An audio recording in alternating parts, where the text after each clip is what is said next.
UK Prime Minister Boris Johnson has survived a confidence vote against his leadership. He recorded a 63-vote majority, which sees him cling to power a while longer. But questions remain now over the strength of his leadership. He spoke a short time ago. Here's what he had to say. So I think it's a convincing result, a decisive result, and what it means is that as a government we can move on and focus on the stuff that I think really matters to people. Sorry, it's a decisive result. Let me and your allies wanted her to go straight away. How is this different? Look, how can you possibly continue? This is I've got a far bigger mandate from my own parliamentary colleagues, for instance, than I had in 2019. I'm grateful to colleagues. I'm grateful for the support that they've given me, and of course I understand that what we need to do now is come together as a government, as a party, and that is exactly what we can now do. And what this gives us is the opportunity to put behind us all the stuff that I know the media have quite properly wanted to focus on for a very long time, and to do our job, which is to focus on the stuff that I think the public actually want us to be talking about, which is what we are doing to help the people of this country and all the things we're doing to take this country forward. Okay. And so what this means tonight is that we can focus on exactly that. We can focus on what we're doing to help people with the cost of living, with what we're doing to clear the COVID backlogs, with what we're doing to make streets and communities safer by putting more police out. And it gives us the opportunity to continue to unite, to level up, to strengthen our economy. We're going to go through a continuing difficult time because of the inflationary pressures that the world is experiencing.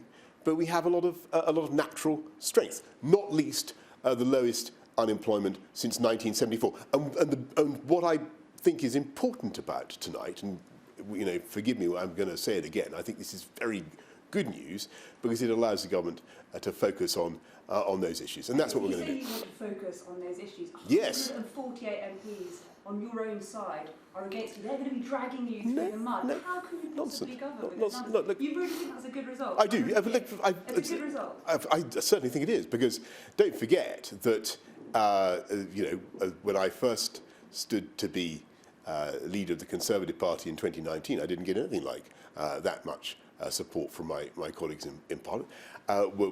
We're building that, and what we have now is an opportunity to put behind us all the stuff, as I say, that people in the media like going on about. And I think there's a difference in the category of conversation.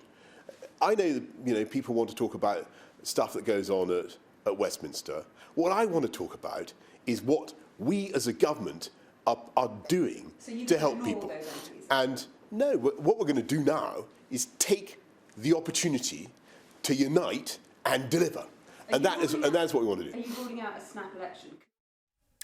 That was Boris Johnson speaking a short time ago. Let's get analysis on this now. Joining us is Sky News correspondent Annalise Nielsen, who is at 10 Downing Street.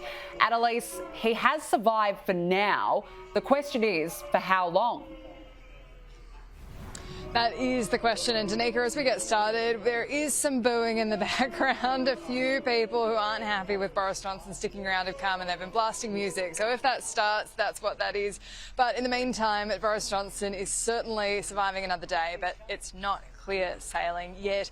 63 votes is well short of the kind of margin that they would have wanted for Boris Johnson to feel secure into the future. We heard him there referencing about wanting to move forward, focus on issues that Britons are concerned about. But there's also been reporting about what he talked about with his own party at 4 o'clock this afternoon before the vote. They had an hour where he spoke to backbenchers to convince them to support him in that discussion. He was said to have said that he would attend some of the parties that he'd attended before again during the lockdown if he had his time around. Some of those in the Sue Gray report she found didn't specifically breach the rules, but it's still an awful look for especially a Conservative Prime Minister to be engaging in that kind of behaviour during strict lockdowns across Britain. It was a tough time, and what we've seen is a lot of frustration around not just what happened but the aftermath, when he was questioned on it, saying, I didn't attend a party, and then the photos came up, he said, oh, I did, but it didn't break the rules, and then it did, and then he says to Parliament something different, and that's still an ongoing concern for him. He might be pulled up on having made misrepresentations to Parliament, but his supporters have come out saying, look, there's no better option for us to take to the electorate. We're going to be facing an election in the next few years at any point. He did say there in his press conference that he wasn't looking at calling an election anytime soon to try and circumvent these internal party politics. His supporters say it's time to move on and focus on things like cost of living. We've won the vote tonight. We move on and we build this country's economy, because we have to recover from COVID and, of course, war in Europe. Now is the time to move on. Now is not the time for self-indulgent navel-gazing. Now is the time to deliver. It's what we're doing as ministers in the Department for Education, and it's what we're doing across government on the people's priorities, tackling that NHS backlog, helping people with the cost of living. These are the things that people are concerned about day in, day out. Danica, under the current rules, Boris Johnson should be safe for a year. They can't call another vote at this time, but what people can do within the party, if they continue to be concerned, is vote to change those rules, or they can put political pressure on Boris Johnson. We saw the same thing happen to Theresa May. We saw the same thing happen to Margaret Thatcher when the party decided they wanted them out. A lot of this is putting on notice others who might want to step up. That then's the time.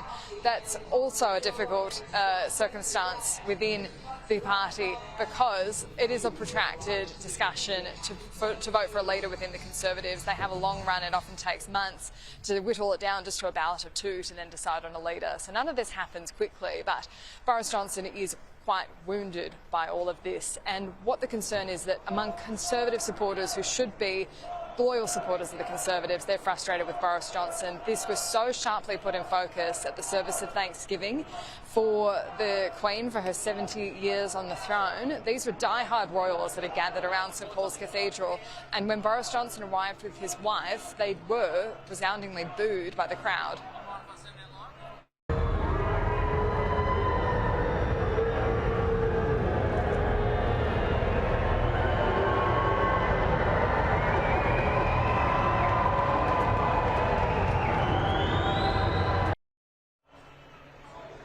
Danica, the other aspect of this is it's given Labor an awful lot to talk about, and so we'll expect to be hearing about this for the coming months. Fascinating developments this morning. Annalise Nielsen live in London. Thank you for the update.